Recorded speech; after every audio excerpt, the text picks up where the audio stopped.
Alreet, cinefreaks. My name's Chris, and for the last 50 years, I've been a... Hello everyone. Wow, a couple of weeks have gone just like that. I have gone through all of these films and a couple of music DVDs as first watch films. Throughout March I did an A to Z kind of thing on my Facebook page where I would go through all of the films that I hadn't seen, starting with the letter A on the first and then B on the second. I've got a first part video, like the first half of the alphabet, from a couple of weeks ago on my channel. I might, if I get around to it, put a link to it down in the description. However, what I'm here to talk about is the DVDs that I've watched for the first time since the 15th of March. And we'll start off with Nomadland. Yeah, I had the pleasure, privilege, and misfortune of living in a van for almost 2 years. It certainly wasn't a mobile home, and I certainly didn't find any sort of community like Francis did in Nomadland. I couldn't really relate to it. It was all right, and I rated it 6 out of 10. Then we moved on to 2013 and we watched, or I watched, Out of the Furnace. A great film. Yeah, Christian Bale, Casey Affleck, and a big number of cast. Woody Harrelson, Forrest Whitaker, Sam Shepard, Zoe Saldana. Yeah, great. He kind of goes to jail, and then his brother can't really cope, and his brother gets roped into some sort of street fighting, and he comes out and he has to help his brother out of the situation that he's in. It's really good. It probably bypassed everyone at the cinema because it was released the same time as some big hitters at the end of the year, and this kind of fell under the radar for me personally. If you've not seen it, yeah, it's worthwhile checking out. Out of the Furnace. I rated that one 8 out of 10. And I also rated this one 8 out of 10, Paradise Lost. It's a bit like Hostel on a beach. A group of tourists end up in Brazil and they end up on a beach, and then a phone call goes from someone who's working, or behind the bar anyway, and says, yeah, there's some more gringos here for you. And the next thing you know, these Americans wake up, some of them, on a beach, and it's kind of like a game of cat and mouse, and they torture us. Yeah, it's quite brutal. I enjoyed it. I rated it 8 out of 10. The next one, The Quiet Ones. I started to like this one. I was really creeped out with it for the first hour or so, and then it just fell by the wayside and got a little bit silly. And I mean, it's worth a watch, but I'm rating this one 7 out of 10. The next one, Righteous Kill. Robert De Niro and Al Pacino, and it says on the box, I'm trying to read it here, the 2 best actors alive at the top of their game. What it probably meant to say was the 2 best actors alive at the top of their game, however, not in this film. They're alright in it, their performances are great in it. I just felt the storyline was a bit meh. I rated this one 7 out of 10. Moved on to S and Shutter. Yeah, another generic low-budget horror film about a haunted camera. I said on the Facebook page I was actually in a student film about a haunted camera a couple of years ago, and I think I preferred that script to this film, but never mind. I rated that one 4 out of 10. The next one, The Tournament. Filmed a lot in Middlesbrough in the northeast, starring some local actors, Bill Fellows, Craig Conway, lads, Robert Carlyle, Ving Rhames. It's a tournament for killers, assassins, until there's one left. You know, the winner of the winners, the killer of the killers type of thing. It's enjoyable, yeah, really enjoyable. I rated this one 7 out of 10. Wanderlust, Paul Rudd, Jennifer Aniston. I'd never seen it before. It's a couple who can't afford to live in the city in New York anymore, lose their jobs and opportunities, so they move out to live with Paul Rudd's brother, but on the way they want to stop over. His brother's a bit of an arse, to be fair. On the way to his brother's to stop over at some sort of hippie commune, and they like it. So when they get to the brothers and they realise, oh, I'm not staying here, he's a total arse, they head back to the hippie commune and start living with those. And all sorts of funny things happen from then on.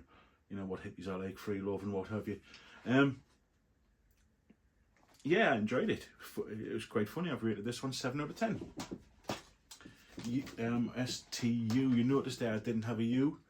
I actually have. I've got a film called Unrest where they use real bodies in the film. I didn't know where that was at the time, but now I've found it subsequently, which is why I went on to W. But then sticking with W, I went for Welcome to the Jungle with The Rock and Sean William Scott, and it's alright, you know, it's quite fun. It's easy to watch, there's lots of action in it, there's silly one-liners in it, it's totally unbelievable, but it's fun nonetheless. And I rated this one 7 out of 10. Then staying with the W's again, because I didn't have a V, so that was that one. And then I came to W and I watched Wreck with Adrian Brody. For the first part of this film, I don't want to give any spoilers away or anything, but he's in a car wreck. And for the first part of the film, you don't know how he's got there, what the story is, but it's his path to survival. He's very, very, very badly wrecked and injured, and it's his path to survival. And then over the course of the film, you learn about how he's got there, the circumstances around it. And yeah, it's all right. It kept my attention. It made me think about it afterwards as well. I rated this one 7 out of 10. VWX, there was no X's, so on that day I watched The Winner. What a strange film. It's a film from the 90s, and it's directed by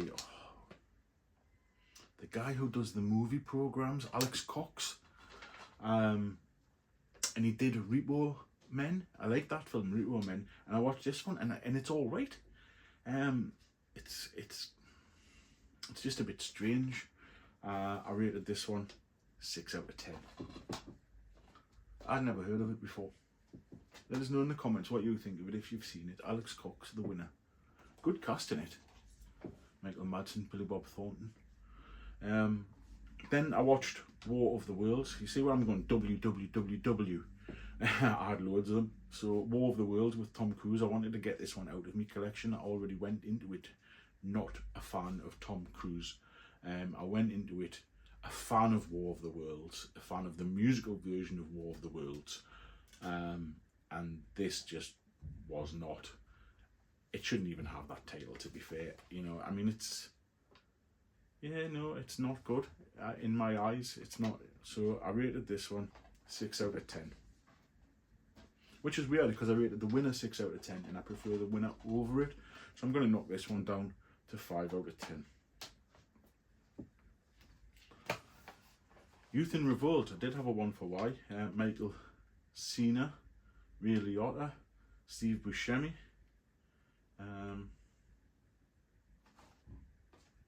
Not my style of humour, to be perfectly honest. Part of it was okay, but I just think you had to wait and wait and wait and hope for what's the next funny scene, and then try to piece back over the film. Is any of it funny? My personal opinion anyway, not for me. I rated this one 5 out of 10. Zombie strippers. I think if anyone's seen the film Lethal Weapon, they'll understand this reference where Murtaugh says, I'm too old for this shit. I really am. Could not get away with it. Jenna Jameson's, she's lovely. You know, she's always been lovely. Robert Englund, Freddy Krueger, you know, always going to have respect for that. But the film. No, I rated that one 5 out of 10. Okay, so then I kind of ran out. I got through the Z, but there was still a couple of days left in the month, and so then I went on to Awake, a film that I wanted to watch for a while, and now I'm glad I have, because then I don't have to keep it anymore. Terrence Howard was good, Jessica Alba was good, Hayden Christensen just lay on a bed with his stomach open, thinking, and doing a voiceover for pretty much the whole film. Not my cup of tea. I rated this one 6 out of 10. You're next. I watched this 2 nights ago and I rated it 7 out of 10. It's alright. It's a home invasion kind of horror slash thriller. It's quite fast paced. The deaths are quite original in it, and there's a plot twist, but it's quite predictable. I rated this one 7 out of 10. And then this film I watched last night, Channing Tatum and again Terrence Howard from Awake, in a completely different role, and this is all right. Yeah, you know, he's just a guy who needs a bit of money, can make a bit of money doing fighting, and he's pretty good at it. If you like that sort of film, like backstreet fighting, gambling, that sort of thing, with a guy with a moral standard that he doesn't really want to break. If you like Channing Tatum, who doesn't? Yeah, it's worth a watch. I've rated this one 7 out of 10. So those are the movies, that the A to Z and a few others that I've watched in the last fortnight, 15, 16 days. I've also watched or had on in the background Talking Heads, Burning Down Rome, their live concert. That was very experimental, but nice to see. Rod Stewart, live at the Royal Albert Hall, 1 night only. Some great sing-along songs on there. You know, he's got some nice guests, Chrissy Hines in there, and then he has some local lass that he found on the street busking, and she does a duet with him, and it's really, really good. I enjoyed that. If you like Rod Stewart's worth watching and checking out, then Simply Red's Greatest Hits. I just had that on in the background, singing along, you know, as you do. And then today I just watched this documentary again, just to get it out of the collection and make some space. Grass, the illustrated, documented, badly represented documentary about marijuana. And the amount of contradictions that you hear from it, and the amount of bad evidence to try and deter people away from it and what have you. I mean, watch it if you want. It's an interesting documentary. But yeah, so those are my first watches for the last couple of weeks and a half. As of, this is going out on Tuesday, so tomorrow, Wednesday, April the 1st, I've got a new series which I'm bringing out to deal with all of my unwatched DVDs, and that's going to be called Ronnie Gill's Cinema of Discovery. That's what it's going to be called, Ronnie Gill's Cinema of Discovery. Now, Ronnie Gill, for those who don't know the reference, I'll explain in that video. That'll be out on Wednesday, and until then, Canny.